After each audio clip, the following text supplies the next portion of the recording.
Comair pilot training was originally done overseas, like most airlines are doing, and we decided that to save a lot of cost, we'd bring it in-house.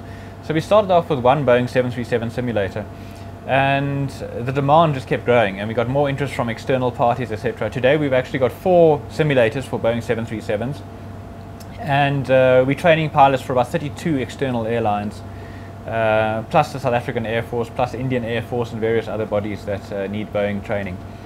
So it's become quite a significant part of our diversification out of pure passenger travel. But like all of our diversification, it actually started off with the airline as the core purpose. And as we've built our expertise, we've been able to leverage that and utilize it for third-party business. At the moment, it's making around 10% of Comair's profits. Overall, our diversification is contributing around 20-25% of Comair profits, and we're hoping to get it to around 50% in the next few years. The market is still very tough. We haven't seen passenger growth for the total domestic market since about 2008. So we are really sitting in a stagnant passenger market. But having said that, there has been movement between the carriers within that market. And Comair has continued to pick up passenger volumes in the market despite the stagnant market. At the same time, as a bit of revenue growth, which hasn't been that great, we've also managed to cut our costs dramatically with a new fleet that we brought into the company. And that's really been a big player in our survival, has been this constant fleet renewal, constant upgrade of technology, and just constantly driving efficiencies into the business. So while we can't offset inflation with revenue growth, we've constantly been able to offset inflation with more efficiencies in the business.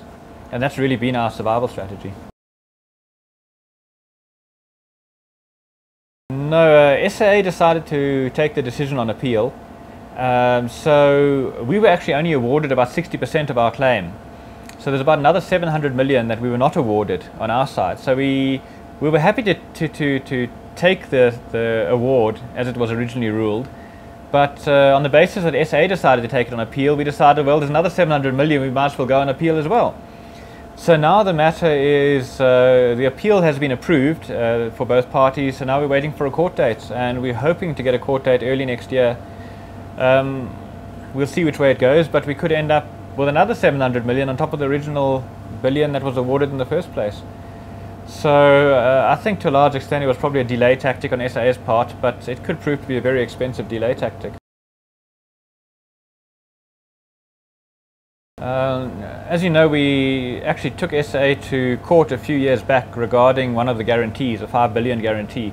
And at the time, our argument was that this isn't simply a piece of paper that doesn't impact on the fiscus, which was sort of the argument from Treasury side, was to say, well, it's just a guarantee, it's not actually putting money into SAA. Our argument was, well, SAA is not doing anything to restructure itself to the point where it'll ever be able to repay its loans, and so ultimately this guarantee will end up having to be paid by government, taking real money out of taxpayer funds, out of the fiscus, out of money that should be spent on all the other requirements of the country.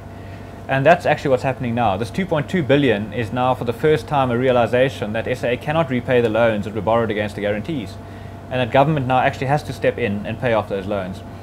So this is a fundamental change in what's been happening at SAA around funding. The historic idea that a guarantee is simply a guarantee by government and won't be called upon has now changed. Now SAA is actually calling on these guarantees and the money is actually coming out of the state coffers. So that in itself is quite alarming. And at the same time, you know, we are concerned. We aren't seeing any fundamental changes happening within SAA that will change the situation. There's another 19 odd billion that's been borrowed against guarantees that also will have to be paid off eventually. And if there's nothing dramatic happening within SAA to restructure itself to become profitable, to be able to pay off these loans, then all of that 19 billion against guarantees will have to come out of government funding again, and it'll be cash payments out of the budget. So yeah, it's not a good situation for the taxpayer perspective at all. And I think as a competitor, obviously, you know, it's quite sad that that's the direction that the industry is going on the SAA side. But it is a fundamental shift in the funding of SAA. No, look, I think unfortunately, in the court case, what came out was that the guarantees, we can only challenge a specific guarantee. We can't just challenge the principle of state funding of SAA. So we can challenge a specific action, such as the provision of a guarantee. But the problem, of course, is that if we challenge a specific guarantee, all that will happen is government will say, okay, we'll cancel that guarantee and replace it with a new guarantee. And that basically wipes out our case. So it's a bit bizarre. It's a technicality that basically makes it unfeasible for us to challenge the state funding of SAA.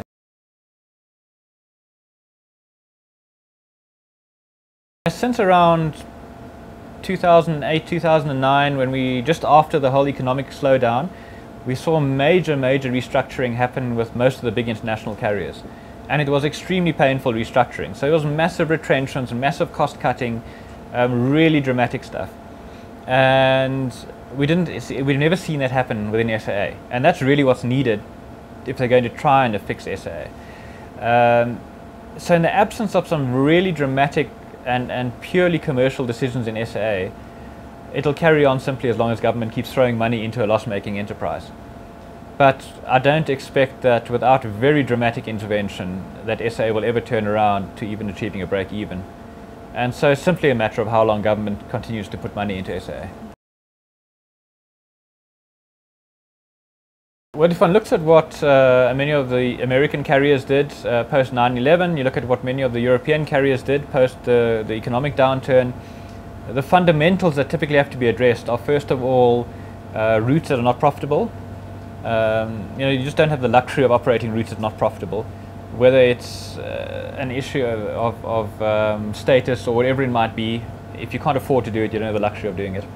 So it typically comes with the cutting of routes. It comes with the cutting of the size of the fleet, because obviously if you can cut back on your routes, you can cut back on the number of aircraft being operated, and consequent to that obviously is a significant cutback in staff.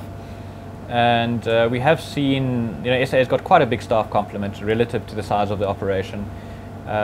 So those three components, the route structure, the fleet size, and the staff costs are typically the big drivers of cost within airlines.